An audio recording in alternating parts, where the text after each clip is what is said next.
guys, welcome to another video. I'm Amy, this is my health and fitness channel, and today I'm going to talk to you about why I'm not 100% raw anymore. So firstly, before we get into it, subscribe if you want to hear more videos like this. I talk about raw food, I talk about fitness and personal development, and yeah, so let's get into it. Firstly, I just wanted to introduce my background with raw veganism and what I where I'm coming from. So firstly, I was fully raw for 1 year as soon as I made the decision to go raw, which was the beginning of 2019. I decided to go raw because I wanted to heal my digestive issues and my eating disorder. So, like within a month, I was researching stuff on how to go raw and what to eat and that kind of thing, and I just kind of did it, switched within a month, and was eating for that year mainly fruits and raw vegetables and some nuts as well. And that was my diet for the year, which worked really well for me because it completely changed the way I relate to food. Uh, to see food as just food rather than being good or bad or having certain nutrients to it. Of course, it has certain nutrients to it, like every food does, but I didn't look at it like that anymore when I was just eating like a meal which was just like a watermelon, like a massive amount of watermelon, like a whole watermelon, or if I was just eating bananas, or if I was eating like a simple salad with just lettuce, tomato, cucumber, and avocado. Like, it was a completely different way of eating, which really helped me to see food in a different way and helped me heal the digestive issues that I had from going vegan, and also my thoughts around food, which created my eating disorder. And, well, I shouldn't say created, but they were a big part of my eating disorder. So it helped me heal in that way at that time for a year.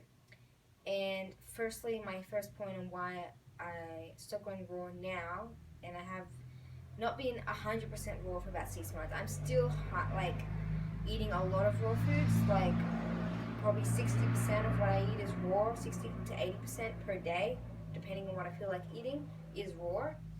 And I like eating that way, and I may in the future go back to being 100% raw. I don't know, depends on how I feel.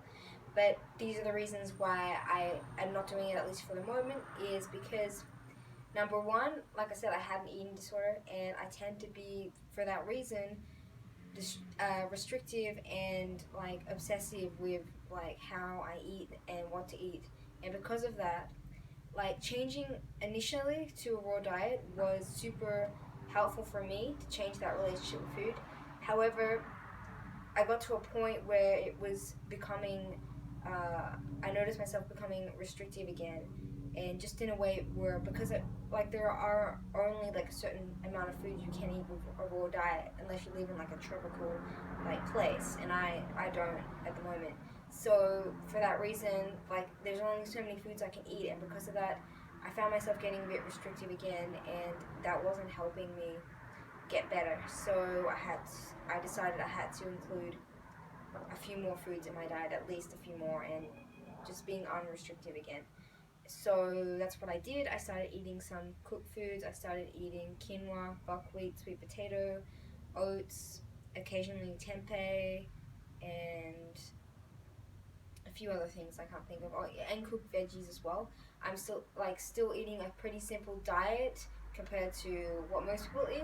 Not that I think that's anything wrong with that. I just prefer to eat this way where it's cleaner, and it makes me feel better inside. Like my digestion's a lot better, and mentally I'm a lot better. I'm a lot clearer, and yeah. So that's the first point. Second point is that I wanted to get more protein in my diet, and I just found it hard to eat enough with just eating raw. No, I'm not saying you can't eat enough, and I was eating enough for that year generally because I did gain weight, but I was eating 3 meals at a time, and it was like about 6 months ago I started doing intermittent fasting every day. And I did this because mainly for productivity and clarity. Like, it just clears my mind up so much, and I just feel so much better, and I'm able to do so much more, and I just feel like generally better. And for that reason, it's harder to eat enough if I'm just eating like 2 meals generally a day, like I'm eating in a smaller time frame, I thought, if I'm just eating raw foods, it's too much.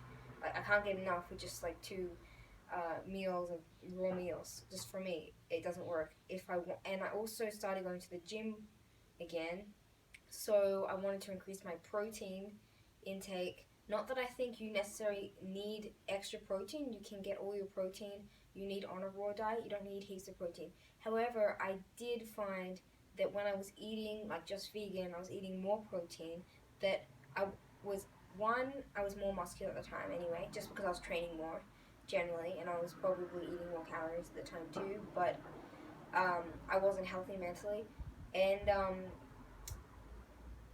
because of that, I found it easier to keep that muscle because I was eating protein. I don't think it was just because of that. I think it was because of the training as well. I don't think you need heaps of protein because when I was raw, I was only training once a week and it was very light.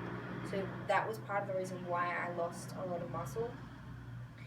And yeah, so now I want to gain that muscle back. I just think eating more protein will make that easier. Not necessarily, it doesn't mean that I need to eat it, but it just means it'll be easier. So that's one thing. And then eating more is also easier to gain muscle when you're not restricting yourself just to raw foods.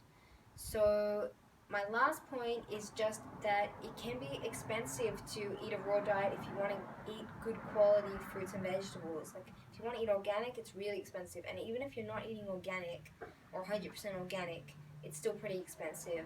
So that can be a factor just um, to consider if you want to be balanced and you can't afford it, at least at this time, to not try to stretch yourself too far to eat those foods.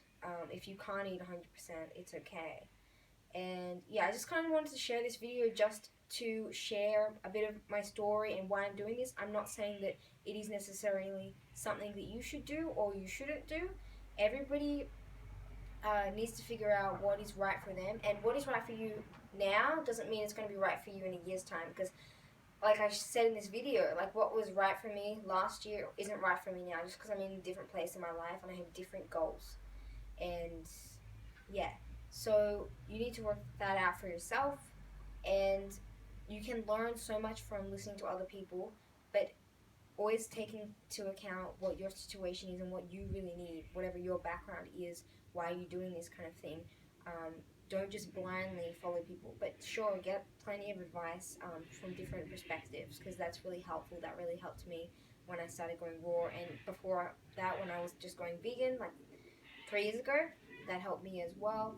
So that's why I'm doing this video, just to give you another perspective and to just share what I've been doing. So I hope you liked it, and I'll see you guys in the next video. Alright, peace.